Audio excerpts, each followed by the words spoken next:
We were avid runners, the whole bit. That's what I said, I've never been sick. But then I took care of my niece, my sister, my best girlfriend, and my mother through till their deaths. I hadn't done anything for 4 years.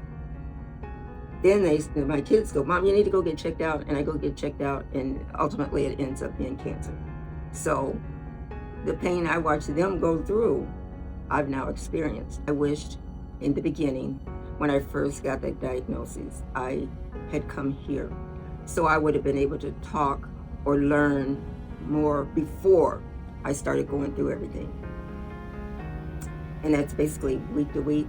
I would tell them what happened to me or what I went through that whole week, or, and that group talking. And even with men are in our sessions too. And I like that too, because they do talk as well.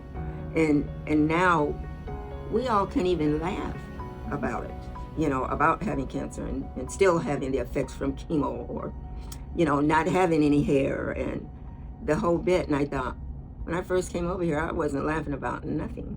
I didn't want to. And we laugh about it. We can talk, just as straightforward, and you would think, breast cancer, and here's men sitting in here, uterine cancer, and those are like private, little feminine conversations.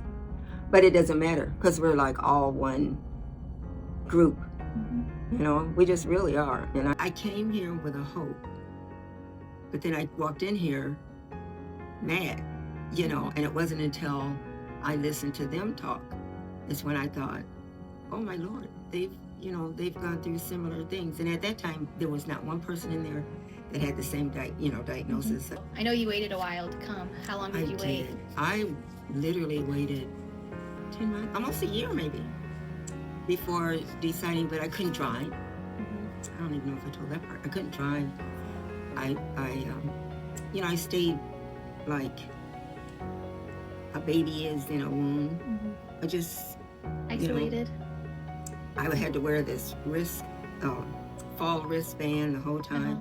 I was in a wheelchair the whole time. And then once I got home, I had to try to get around. And I was touching walls, touching counters. I looked so silly trying to go to the bathroom even, And then I think I came here my first time. I used the wheelchair to kind of get up here. Because I don't remember a lot of it, but a lot of the others say, oh, I remember when you came, you couldn't do anything. We had to help you sit down. We had to help you get up, and I thought, well, that is true, Look at you now. And literally, if you guys hadn't collaborated like with the Y and I do the cancer exercise class here. I do yoga here. I do whatever you offer. And if those things weren't here, I could see myself now still being in that slow motion. Would you have ever imagined that you would have been picking up that 50-pound bar? Girl, no. That really shocked me, because I thought, I think I went to the cancer exercise and I said, well, how much weight are we supposed to be able to, lift? And she said, you should be able to lift half your weight. So in my mind, I thought, I'm gaining. I went from 104 to I think it was at 115. So I saw this bar in her classroom, and it really wasn't for us. And I thought, I think I can pick that up. And she's like, oh, I don't know, Marsha. And so, she said, well, you can try it if you want. And that's literally how I picked that up. I thought about how much I weighed, and then I thought, if I could get to half that, then that is telling me that I'm progressing. And that's why she pulled that out and I picked that up.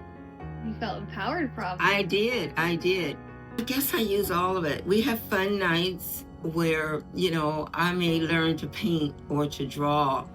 And in those hours that I'm doing that, you don't think about being hurt or sick, and you really feel better after those programs. So I try not to miss those. I like the freezer meal program because when I relapsed, I couldn't stand in my kitchen long enough. I still have a chair in my kitchen right now, but I couldn't stand long enough to cook a meal. I couldn't lift my skillet. My plates were even too heavy. So I like the frozen meal program because a single person's portions I could eat off of for 2 days. But because there's all these other programs, that you can really do, meditations, what is that called? It's that, not the bar. Oh, is it the sound bath? The sound, yeah, that. It's like, oh my Lord, there's something new, and then you don't know till you go to it if you feel better or not. So I try not to miss any opportunity to go to anything. I try everything new, all the programs new you guys come up with. And it's going to always take money to keep things flowing, and programs and new programs, and soliciting ideas for, things for people to do. I mean, between book clubs and spice clubs and the group sessions and the dinners, it's free to us because half the time we're already spending our monies up. I mean, you can have insurance and the whole bit, but you're going to still end up with a 20% out-of-pocket cost. And if I had to pay to come over here and do the things I need to do to get well, I wouldn't do it. So without donors, it would just be a downhill slope. And we don't need that slope going downward. We need it going upward, really. And I just know that, people talk about money. Well, that's the world we live in. We need donors and money and amounts of monies. The costs of, I don't even know what it costs you guys to do or host an event, or how you would pay someone to run a program, the whole bit. But if the money wasn't there, cancer patients would lose out. I think that.